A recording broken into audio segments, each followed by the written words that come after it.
Maria, mahal ko. Sasa mo! Nasaan ka na? Umalis ka na!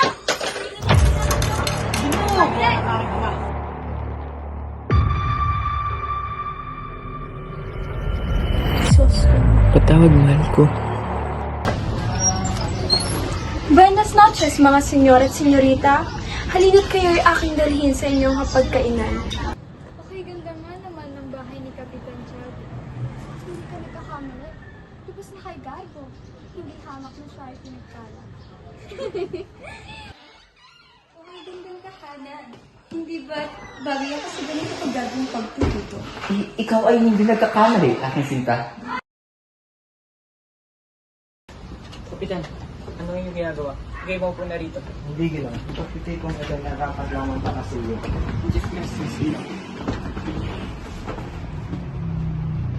Labas ang sabaw.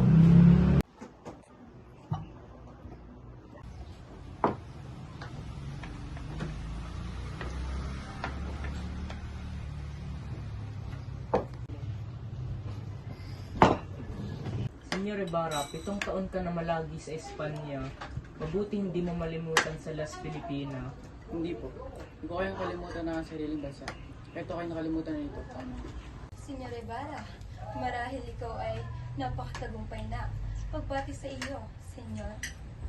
Sa iyong matagal na pamanagi sa Espanya, nais ko lamang itanong sa iyo, ano ang nakita niyo na katangi-tanging bagay sa bawat bansang iyong narating? Ginoo. Akin na pagtanto, nakakahirapan at pagunad ng isang bansa ay nagugad lamang talaga sa kalayaan at kagipitan ng isang bansa. Marami rin akong napuntahan na lugar. Lahat ay may kayaban sa Pinas. Talagang mga gusali. Pag gusto na kayo magtaka, meron nang tinatrato sa akin ginagalang nating gura. Nalala ko pa na madalas yung bumisita sa aking ama para sumala ng tanghalian. Ha! Ignoransya. Miski bata o pustit malalaman yan. Hanggang dyan lang ba ang abot ng talino mo? Ibarra?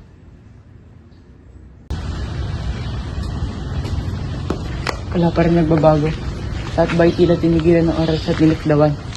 Nagresulta ito ng mga walang pagbabago. Gino Ibarra, ako ay nagagalak na ikaw ay muling makita. Buenos Dias. Buenos Dias, Teniente. Panagagalak sa muli natin pagtatagpo. Aking naalala ang iyong ama sa iyong mga tindig at boses. Napakabuting nilalang niya. Hindi mo akalain na maaari palang magkaroon ng ganong kabusilak na puso ang isang hamak na tao. Ngunit sa halip naman ay may kapalit. Marami ang naiinggit sa kanyang yaman, dahilan na rin para hindi mangupisal. Dahil isa sa mga naiinggit ay ang Padre Damaso. Kung ganoon, Teniente, ano nangyari sa aking ama? Bakit kayo samahan tadhana sa aking ama? Puro lang ba kasawayan ang mangyayari? Senyor, ano bang ako magsasabihan sa inyo?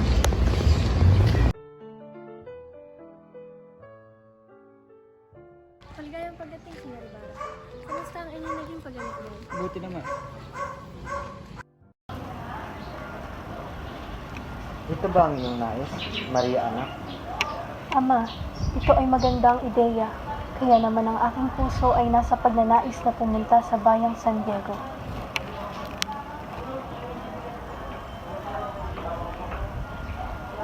Senyor, ang inyong panauhin na si Don Crisostomo Ibarra ay dumating na. Siya ay papasukin na. Senyor Ibarra.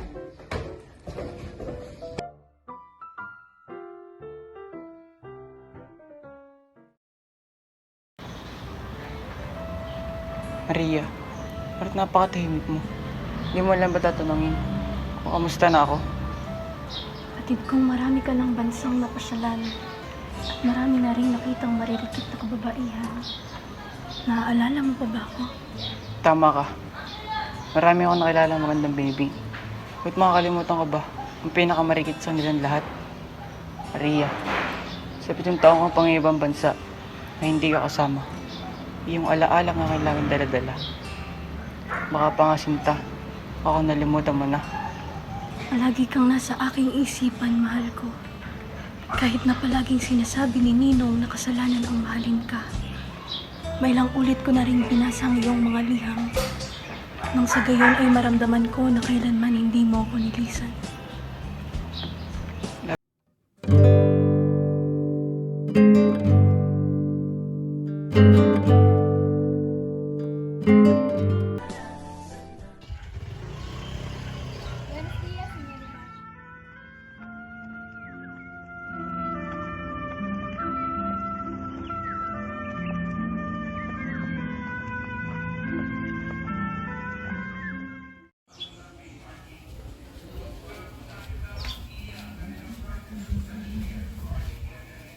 Buenos días, señorita.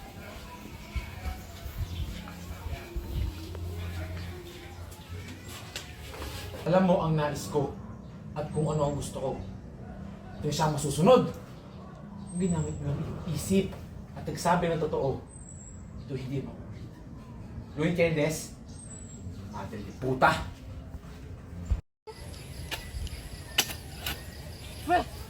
Hoy, Lubang, nakakas mo ka. Huwag ka na magbarte. Natulungan mo na ako. Ito yung maigpit na pinag-uutos sa paring malaki. Nailipat ito sa bangkay. Ang lady nga ng China. Ngunit ito ay wala pa sa 2 araw pa lamang napatay. Tumulong ka na lang. Kay bigat ng bangkay. Itapon na ito sa ilog.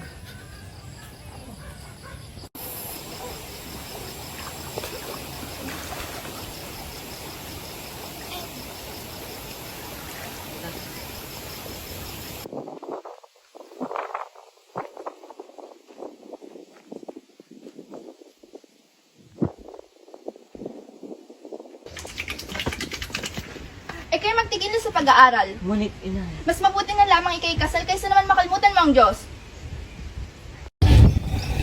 So, ba'y tila masaya at galak? Ano ang kadahilan? Dahil parating ang siwa, parating yan. Ngunit mga tao ito lang, parating ang sakit na dalang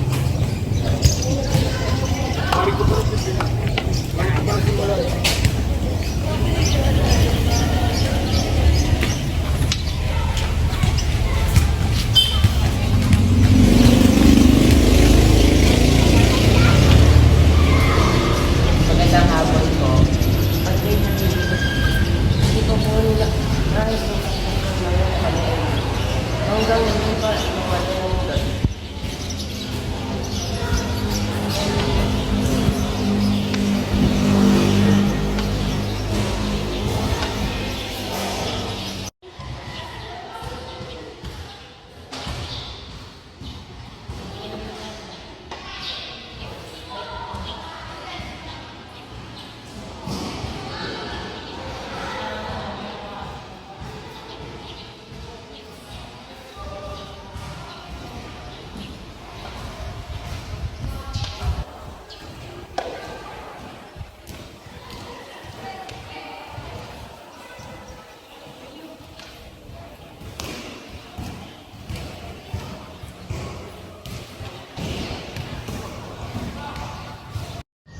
Crispin, hilayan mo ng mabuti ang tali. Pagpahinga naman tayo, kaka. Kali pa tayo nakaluhod dito kapalugod ng kampana. Hindi pa pwede. Papagalitan tayo ng mga sapuntan ngayon. Oo nga pala. Ilan daw sa tagal ngayong buwan? 2 reales lamang, Crispin. Bayaran mo na kaya sinabi nilang ninakaw dito sa simbahan. Dali na, para makawin na tayo. Ay nako, Crispin. 2 unsa na yung binigay ko sa mga sakristan ngayon. At sabi nila na ninakaw mo daw yung 32 na unsa. At hindi ko kinaya yun. Nakakalaon na kasi. Sobrang sama kasi ng kura sa mayor. Nagpakasinungal nila lahat. Ngayon na lang kayo ng kaka. Sa'yo mo sa inang na at yung sakit sa mayor. Tsaka sabihin mo na rin na may sakit ako kayo daw makuwi ngayon. Huwag ka magsalita na ganyan, Crispin. Ang pasaway na bata. Kahit kailan. Kayo, wala na kayong magandang magawa sa simbahan. Magsibaba kayo!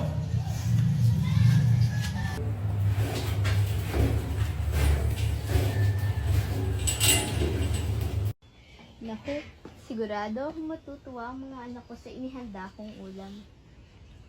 Nakikita ko ng gutom sina Crispin at Basilio mula sa simbahan. At sigurado akong magugustuhan ni Crispin ang tuyong tawilis na pinaka-paborito niya habang pinipigaan ng kamatis. At buti na lang ay nakahingi ako kay Piloso Potasio ng tapang baboy ramo at hita pa ng patong bundok. Sigurado akong maglalaway si Basilio kapag nakita ito. Nagugutom ako, Sisa.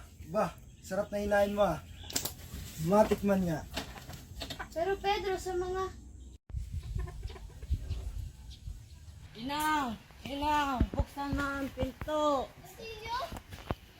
Anak ko! Basilio! Anak ko! Sumisip ka! Mga amiga, tingnan niyo mga piloto. Hayon, kabalyarang hingahanga. Siyang tunay! Ano ba kayo? Magsitigil na kayo. Lilikot ninyo. Hindi ganyan nakilos ng isang bisenteng babae.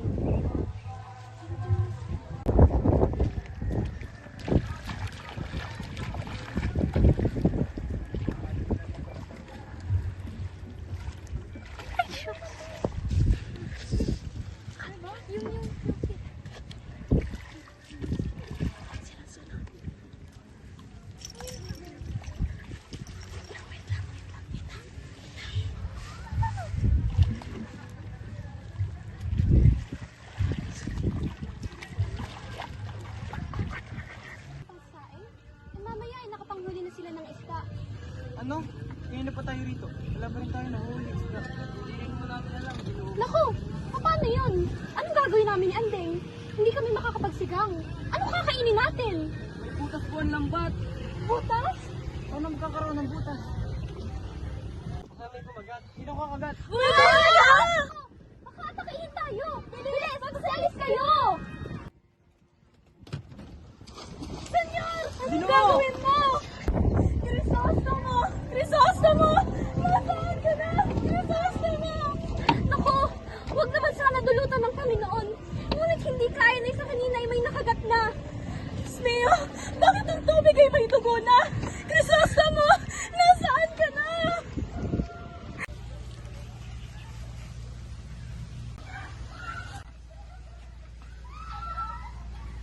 Gandang mga binibini, napakikinis ng kanilang kutis at tamis ng mga ngiti.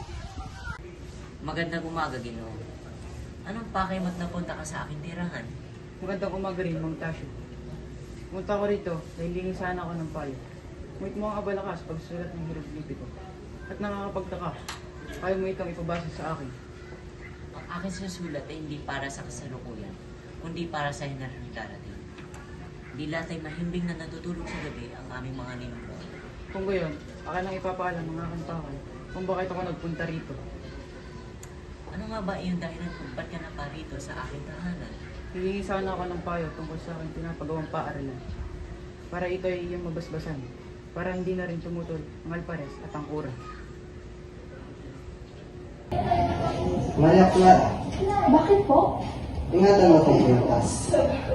Salamat po.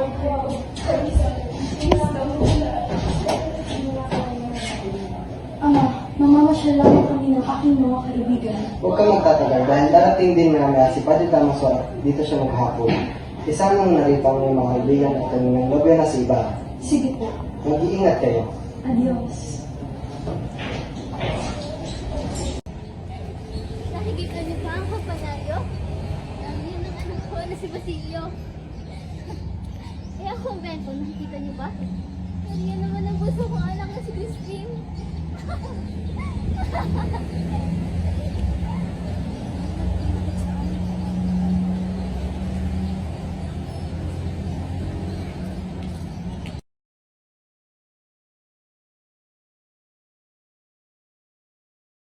Et spiritum tomborum didisti, pudisere et manatum non probisti, ab ero-eron. At akam didisti visiti. At iginawad mo sa kanila ang iyong diwa upang palaganapin sa kanilang pangaral at mga mana sa kanilang bibig ay hindi mo binawi. At binigyan mo pa sila ng tubig upang uhaw nila ay mapawi. Ang mga taong hindi sumusunod sa simbahan o ang mga eskumulgado ay inyong kamuhian at huwag niyong tularan.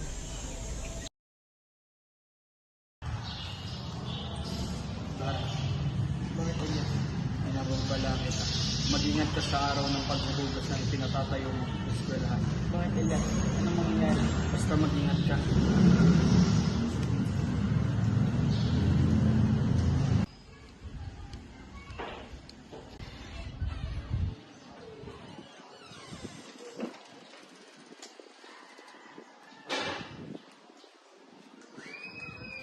umaga sa iyo, Ibarra. Magandang umaga sa iyo. Ba't napatungan ka rin? Pala sabi mo lang sa simbahan. Maraming salamat. Malaking utang ng laban dapat kong tanongin sa iyo. Hindi mo ako binalaan. Baka ako nabagsakan ng bato. Walang ano man yun. Nagbayad lamang ako ng aking pagkukulang sa iyo. Wala kang dapat ipasalamat. May isang hiling lamang ako sa iyo. Ano yun? Huwag mong ipagsabi sa iba kung anong babala ang sinabi ko sa iyo noong nasa simbahan pa tayo. Mag-ingat kayo, Ibarra. Lahat tayo ay maglihim na kaaway mula sa Ama.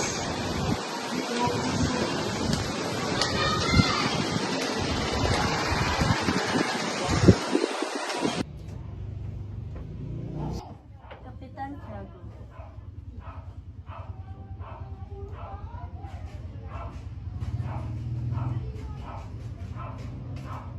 Maya-maya ay dadating na si Padre Damaso.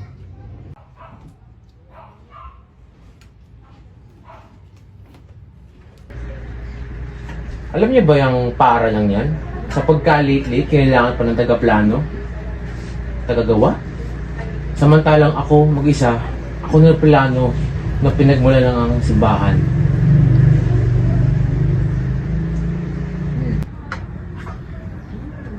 Ay, pati yang si Don Rafael, kawalang yan tao. Pumatay ba naman ng kawalang ako tao?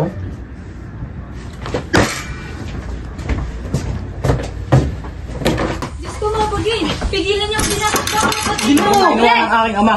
At galit na galit ka sa kanya. Dali!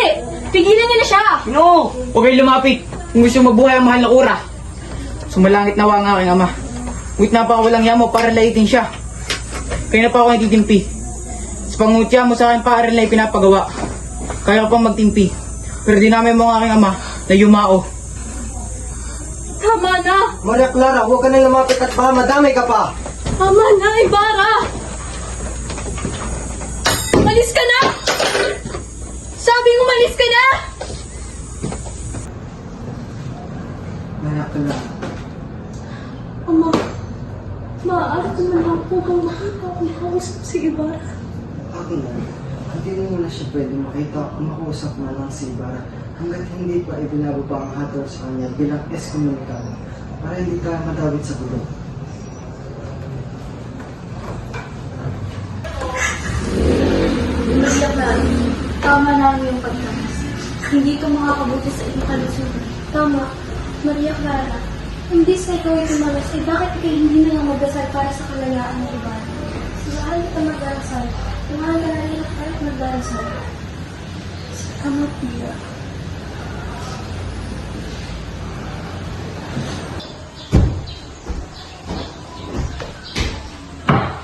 Papa, May pinagutos ang ninong na lubha mo itong ikalulungkot, Maria Clara. ano po iyon, Ama? Anong inutos ng aking ginong na labis kong ikalulungkot? Ipinagutos mo na siraan ang iyong pag-isang dibdib ng iyong nobyo. Alam kong ikagagalit mo ito. Kaya sinabi ko na malaking utang na loob ko kay Ibarra. Ngunit hindi niya ito pinansin. Sa halip, sinabi niya na may ipapakasal siya na isang binatang taga-Espanya. Hindi ito maaari, Ama. Mahal ko si Crisostomo at alam kong ganun din ang kanyang nararamdaman. Hindi ko kaya magpakasal sa isang taong hindi ko naman mahal. Maria Clara! Hindi ito maaari.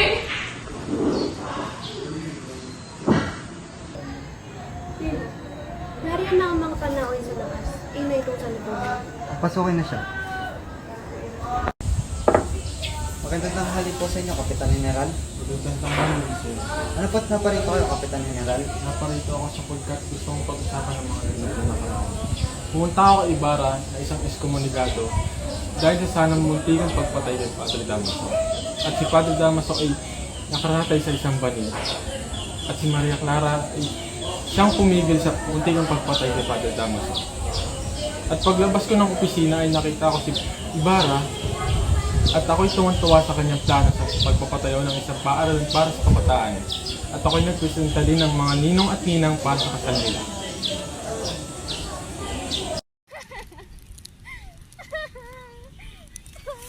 Nakita niyo ba ang mga anak ko? Ang mga anak ko, si Crispin at si Basilio. Ang mga anak ko. Mga anak ko. Tisa. Totoo nga ang sinasabi nila. Isa kang baliw.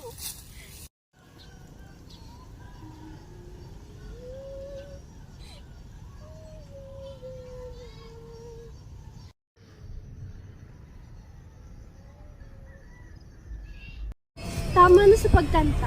Sumayaw ka na lang. Ayoko po. Ayoko po. Ina! Sino ka? Ako po si Basilio. Hindi! Di ka pwede maging Basilio!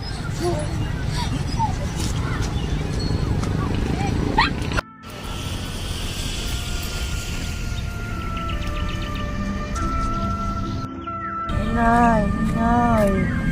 Ginising ka! Elias, ikaw pala. Ibarra, narito ako upang ipaalam sa iyo na may dinaramdam na sakit si Maria Clara. Malalabahan ka ng sakit. Ito ay lagnat lamang. Wala kang dapat ikabahan. Salamat, Elias. Punta ka mama si Maria Clara. Ngunit maaari ba akong magtanong? Ano yun? Paano mo naitigil ang kaguluhan ng gabi ng palabas? Nakaisapan ko ang magkapatid na Guardia Civil upang walang mangyaring kaguluhan ng araw ng pagtatagpo. Ngayon, kung wala ka nang sasabihin, imahuli mo. Mag-iingat ka. Ina! Ang aking ina! Ipinapangako kong mag-alay ako sa mahal na Belen upang bumuti ang iyong pakiramdam, anak.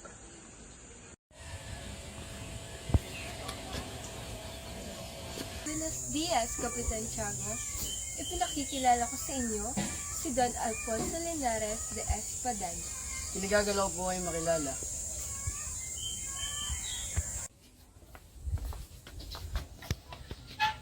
Buenos dias, Padre.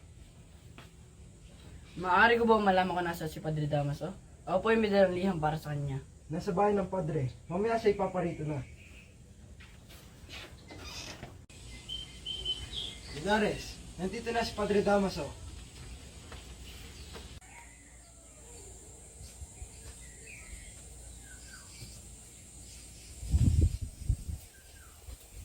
Padre Damaso, ito nga pala si Don Alfonso Linares de Espadan.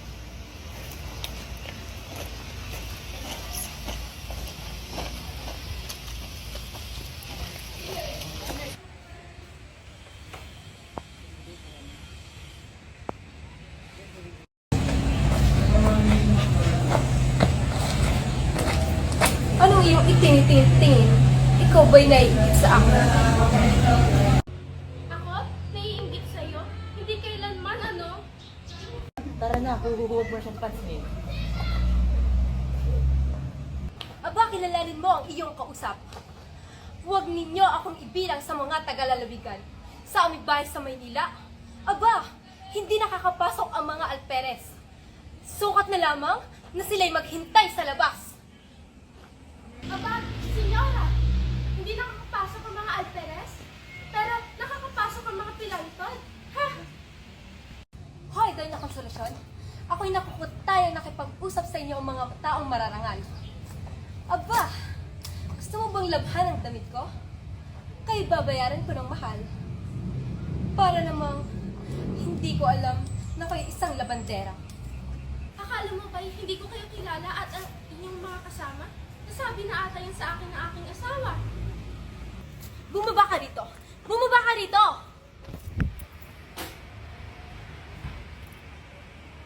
Labis ko ikinagagalak na ikaw ang nakatadhana ng iksal sa akin, Maria Clara. Maria? Crisostomo! Ito ang lugod kong panantiya. Pinatawad na ako ng arsobispo. At marami na rin ako magiging ekskomunikado. Mabuti naman kung gano'n. Ang aking lolo ay isang punyedor de libro sa isang bahay sa Lakad na pagmamayari ng isang mayamang Kastila. Nang masunog ito, ang sinasabing may sala ay ang aking lolo.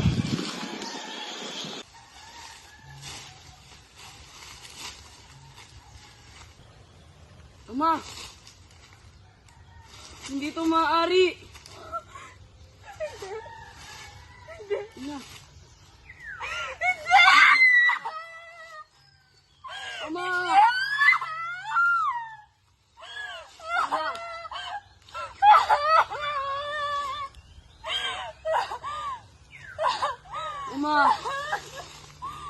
Ina, gumising ka, ina! Ina, gumising ka! Ina! Naman ang lulusob sa kwartel upang patunayan sa mga sibil na ang aming amay may mga anak na lalaki. Mag-iway naman tayo. Gusto mo sa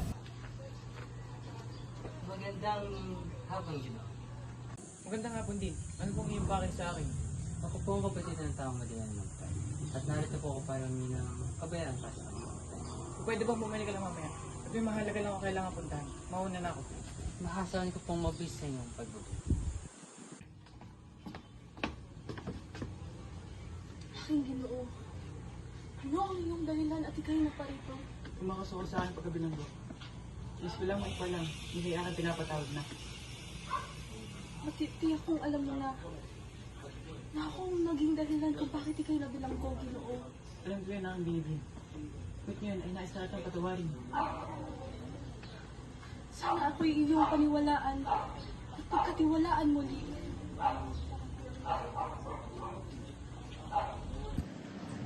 Ito ang liham na nagpapatunay. Hindi tunay ang aking kinikilalang ama. Kung ganun, ang aking tunay na ama. Ang minamahal kong ninong. Ang padre, maratan kong kaaway. Naghihirap sa akin ang may tunay na ama. Marahil yun nga ang totoo. Sa dahilan ng iyong pagkakabilanggo ay ang pagkapalit-palit ng mga sulat. Sana ko iyong maunawa ang binibing. Kay aking nauunawaan, Ginoo. Alaman ko ay kakasal na. Di kong alam mo na ikaw lamang ang aking mahal at tunay na minahal. Ngunit ika'y tumakas na. Sino pa makakita sa'yo rito, mahal ko?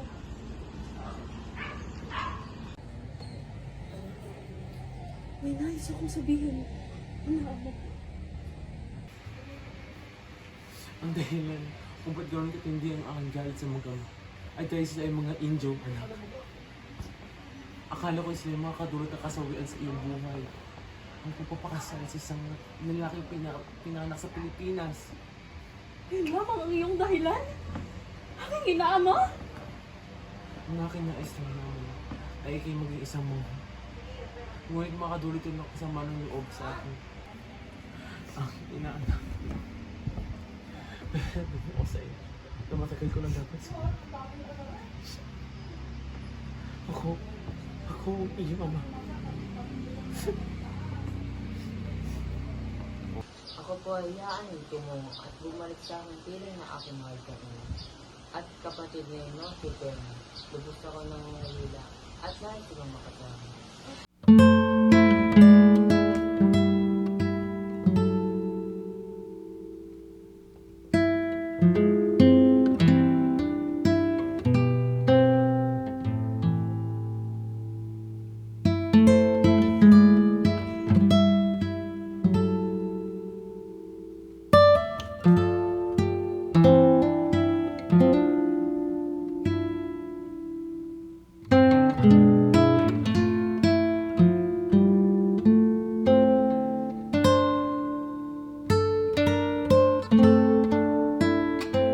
Wait, hindi ako ang kakampi mo.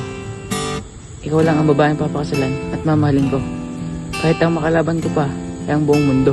Sa tingin mo bumahal, pag darating ang panahon at sumalangit ako, maaari ko na bang ipagyabang bago pa man ako makbang sa sanctuary na iyon ay nagkaroon ka ng isa sa mga anghel na naparito. Maghihintay ako at magpapakasakaling na babalik ka. Manghahawakan ko ang aking mga sumpaan sa ilalim ng mundong milyong mga tala, kahit pa sa susunod na habang buhay.